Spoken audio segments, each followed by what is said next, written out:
The Samsung Galaxy Z Fold 7 feels like the holy grail of foldable phones. It's super thin and light, so it feels like a regular phone in your pocket. And yet, the new Fold packs a bigger 8-inch display when opened. Samsung also upgraded the camera system, including a 200 megapixel main shooter and an ultra-wide camera that takes much better macros. And having Gemini Live always at the ready is a game changer. The $2000 price is super expensive and Samsung ditched the S Pen, but overall, this is the best foldable money can't buy.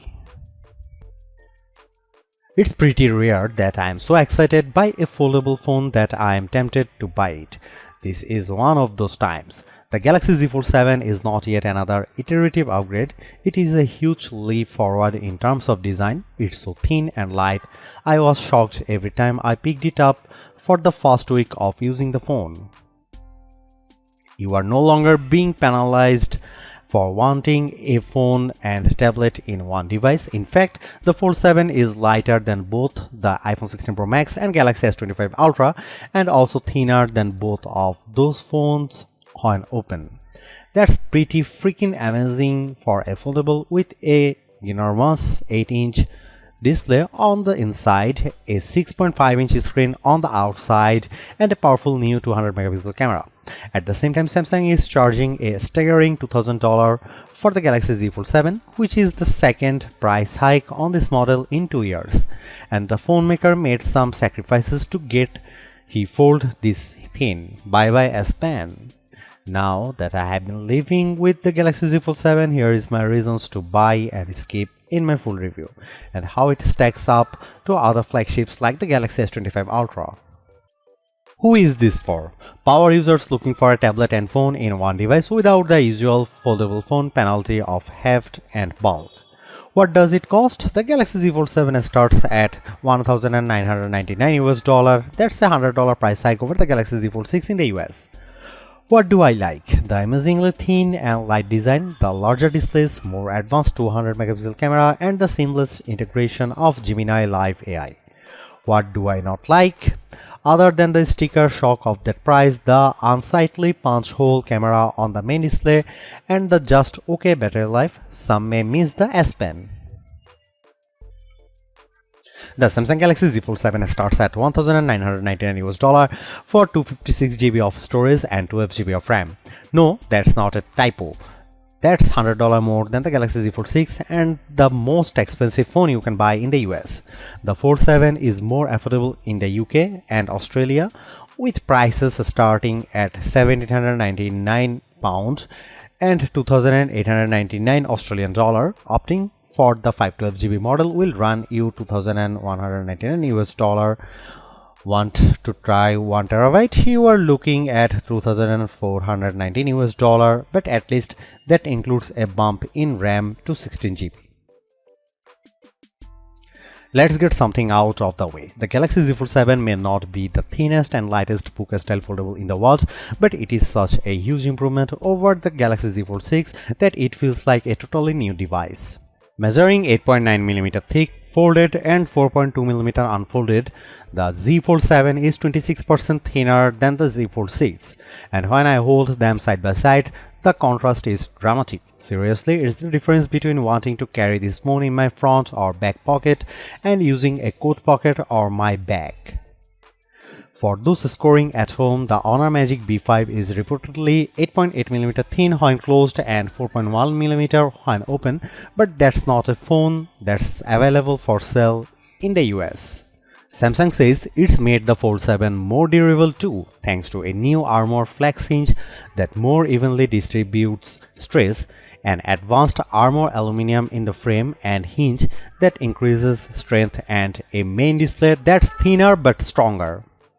During my time with the Galaxy Z Fold 7, it felt pretty durable despite being so thin, and I like how the hinge barely protrudes when closed. But note that this foldable is just IP48 rated once more, meaning it's water resistant but not dust resistant. I won't be taking the Fold to the beach. I do have some nitpicks with the design. The first is the camera for the inner display. Samsung moved from an invisible under display camera to a punch hole. It's an eyesore. I also wish the camera bump wasn't so thick. As a result, the phone wobbles when you use it on a table. One more thing, I like the Z Fold 7 could be slightly easier to open. It's so thin, you have to dig your nails in there. How about colors? If you want to stand out, get the bold blue shadow option. I love it. If you don't like fun, get the jet black or silver shadow option. There's also an exclusive mint color on Samsung.com. The Galaxy Z Fold 7 gets 3 major display upgrades versus the Galaxy Z Fold 6. Both the cover and main displays are now larger, and the crease on the unfolded main display is definitely less noticeable. Starting with the inside, the Galaxy Z Fold 7's main display has grown from 7.6 inches to 8 inches, which is pretty big jump. I appreciated the extra real estate when watching the Superman trailer on YouTube, but especially when working on spreadsheets in Google Sheets. You can see a lot more info without scrolling. And it's nice being able to see several open tabs at once when surfing the web in Chrome. The other plus is that Samsung has worked hard to minimize the main display's crease. It is still there, but it is much less noticeable. I put the Z Fold 7 and Z Fold 6 side by side, and the line running down the middle of the screen is a lot more subtle from various angles. So one of the biggest complaints about foldable phones is almost no more. I will say though that the Galaxy Z Fold 6's panel looked a bit richer side by side next to the Z Fold 7 with slightly wider viewing angles. Meanwhile, the Z Fold 7's cover display is now 6.5 inch, up from 6.3 inches on the Fold 6. It's wider too, so I found typing more comfortable. It's certainly not as wide as the S25 Ultra's 6.9-inch panel, but I had no problem checking emails, responding to Slack messages, and changing tracks on Spotify and so on. In our labs, the Z Fold 7's main display delivered a peak brightness of 2310 nits when displaying HDR content compared to 2317 nits for the Galaxy Z Fold 6. So they are comparable. The Galaxy S25 Ultra by comparison reached 1860 nits in the same test. The Z Fold 7's main display also registered 96% of the DCI-P3 color space in natural mode and 105.2% in vivid mode. That's better than the Z Fold 6, and the S25 Ultra was slightly better in vivid mode and slightly worse in natural mode.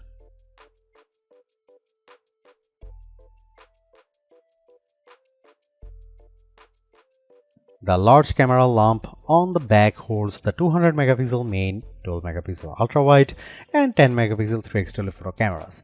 The Fold 7 also has two 10 megapixel selfie cameras, one in each screen.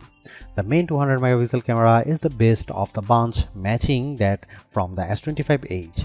It is a top drawer camera capable of capturing great images across a range of lighting conditions, and it is a significant upgrade on previous generation phones.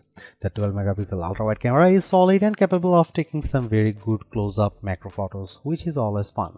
The 3x telephoto camera is equally good, producing great portraits, but it gets a bit soft and grainy indoors and can't match the 5x zooms on top slab phones. The selfie cameras are a similar story, with great detail in good light that quickly becomes a bit grainy indoors. You can shoot selfies with the main camera using the outside screen as a viewfinder when the phone is open, which produces much better results. The camera app has plenty of modes, is straightforward to use, and shoots equally solid video. Overall, the Fold 7 has a great camera system that is not a significant downgrade on flagship slab phones, which is thoroughly impressive. Here are some camera samples of the new Samsung Galaxy Z Fold 7.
The Galaxy Z Fold 7 is so far ahead of the iPhone on AI, it's almost said. While there aren't many new features versus what the S25 Ultra introduced, Samsung deserves credit for making more of its Galaxy AI tools foldable friendly, and Gemini steals the show. I love that you can just long press the Z Fold 7's side button and then quickly launch into a live audio and video chat with Gemini Live. The window just pops up on the bottom right side so it doesn't cover up the app you are using. I also like that you can share your screen with Gemini and ask questions about it. For example, I opened a photo of the Bryant Park fountain and asked about when it was made. I learned that Josephine Shaw Memorial Fountain in Bryant Park was dedicated in 1912 and it's the first major public memorial dedicated to a woman in New York City. You can even ask Gemini questions while you are playing a game. I asked where I should go next in Wuthering Waves and Gemini gave me directions to get to the next checkpoint. The Galaxy Z Fold 7 is also super smart when it comes to generative AI photo edits. I just tapped the eraser button and it automatically recommended a bunch of people to zap out of my photo. With a couple of taps, they were gone. I appreciate that you can see the before and after side by side on the big 8-inch display. The same thing goes for other generative AI image tools like turning you and your friends into a comic, 3D cartoon, watercolor, or sketch. You can even have AI fun with your pets now, including a funky fisheye lens option. One of the more popular Galaxy AI tools gets a boost with the Galaxy Z Fold 7 and that's Audio Eraser. You can now remove background noise not just from the video recordings in the Gallery app but also in voice recorder, notes and call transcripts. In one video, I could easily remove unwanted voices in the background in auto mode and then I could fine-tune from there for the exact desired result. It took me playing only a few minutes of Wuthering Waves on the Galaxy Z Fold 7 to know this is a powerhouse phone. The graphics look stunning and the frame rate stayed super smooth as I battled a ginormous monster and ran for my life. I could easily run 3 apps at once using the multi-window features such as Slack, Gallery and Spotify, and it's neat that you can drag and drop images from one window to another. On Geekbench, which measures CPU performance, the Galaxy Z Fold 7 Snapdragon 8 Elite chip paired with 12GB of RAM notched 3052 on the single core portion of the Geekbench test and 9735 on multi-core. That's about the same as the Galaxy S25 Ultra. The results were similar on our video transcoding test using Adobe Premiere Rush, taking 52 seconds to transcode a 4K video to 1080p. Strangely, last year's Fold 6 finishes in a quicker 40 seconds. The iPhone 16 Pro Max was way faster than them all. However, the iPhone lags the Fold 7 on the 3D Mark graphics test. The Foldable reached 41 frames per second on the demanding Solar Bay Unlimited portion of the test compared to just 28 FPS for the iPhone 16 Pro Max. The bad news is that the Galaxy Z Fold 7 packs the same size of 4400 mAh battery as the Galaxy Z Fold 6. This at a time when Chinese phone makers like Honor and Oppo are rolling out higher capacity silicon carbon batteries. For example, the Honor Magic B5 packs a 6100 mAh battery using the new technology and the Oppo Find N5 offers a 5600 mAh cell. Samsung has told us that it is investigating silicon carbon batteries, but for now it is prioritizing safety. On our battery test, the Galaxy Z Fold 7 lasted a somewhat mediocre 10 hours and 55 minutes while surfing the web over 5G. Compare that to 10 hours and 25 minutes for the Galaxy Z Fold 6. The Galaxy S25 Ultra and iPhone 16 Pro Max both lasted over 17 hours or 6 hours longer than the new Fold. Alas, the charging picture isn't much prettier. The Galaxy Z Fold 7 supports relatively slow 25-watt charging. That means you get a 54% charge in our testing in 30 minutes. The S25 Ultra's 45-watt charger got to 71% in the same amount of time. Meanwhile, the above Honor and Oppo phones boast 80-watt charging, but we haven't measured their charging speed yet. Samsung has done it. They have won over a foldable phone skeptic with a design that just feels right. The Galaxy Z Fold 7 is a trump of engineering, packing larger displays in a design that's so thin and light you forget that you are carrying a foldable around. You get two vibrant screens in one device, awesome multitasking power, and a flagship-grade camera system. And the AI features really shine on this bigger canvas, especially Gemini live screen sharing. So what's the problem? The $2000 price is super steep, and I wish Samsung found a way to pack in a larger battery. I personally can live without the S Pen, though creatively inclined users may be peeved, and I really don't mind the punch hole camera. The megapixel upgrade makes up for it. I think the Galaxy S25 Ultra is better option if you want longer battery life, even better cameras, and S Pen support for 100/. But if you are even thinking about splurging for a foldable, you will be more than happy with the Galaxy Z Fold 7. It's the best foldable phone you can buy in the US and maybe the world. It finally feels like the future we were promised is here.